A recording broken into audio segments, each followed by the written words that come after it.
आणि आता मोहन भागवत यांच्या वक्तव्याच्या संदर्भातली सगळ्यात महत्त्वाची बातमी। लोकसंख्येत घट होणं चिंतेची बाब आहे असं महत्त्वाचं वक्तव्य मोहन भागवत यांनी केलंय। प्रत्येक दाम्पत्याला किमान 3 मुलं हवीत असं भागवतांनी म्हटलंय।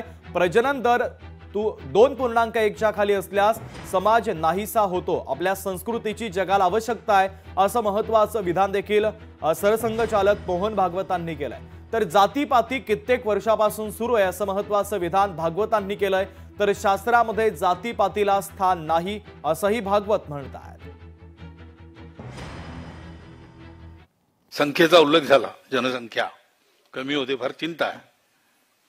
चिंतेचा विषय आहे याचं कारण ते शास्त्र, लोकसंख्या शास्त्र जे आधुनिक ते असं सांगतं की 2.1 च्या खाली जायला लागलो तर तो समाजच नष्ट होतो।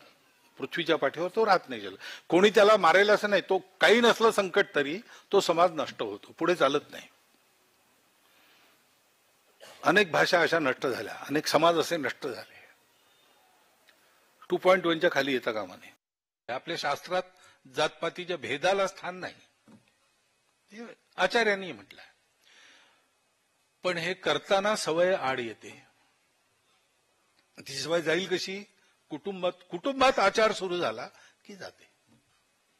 म्हणून परंपरागत जो शाश्वत आचार धर्म आहे तो आणि देशकाल परिस्थिती सुसंगत नवाचार, दोन्हीचं शिक्षण हे कुटुंबातून मिळत। शाश्वत आहे आणि ती सगळ्यांची एक आहे, सगळ्या मानवजातीची एक आहे। धर्म जरी त्याला आज आपण हिंदू धर्म म्हणत असलो तरी हे फार नंतरचं नाव आहे। ज्याचं जेव्हा शास्त्र लिहिलं गेलं तेव्हा त्याला मानव धर्मशास्त्रच म्हटलेलं आहे। लोकशाही मराठी ऐका, पहा, जागरूक रहा।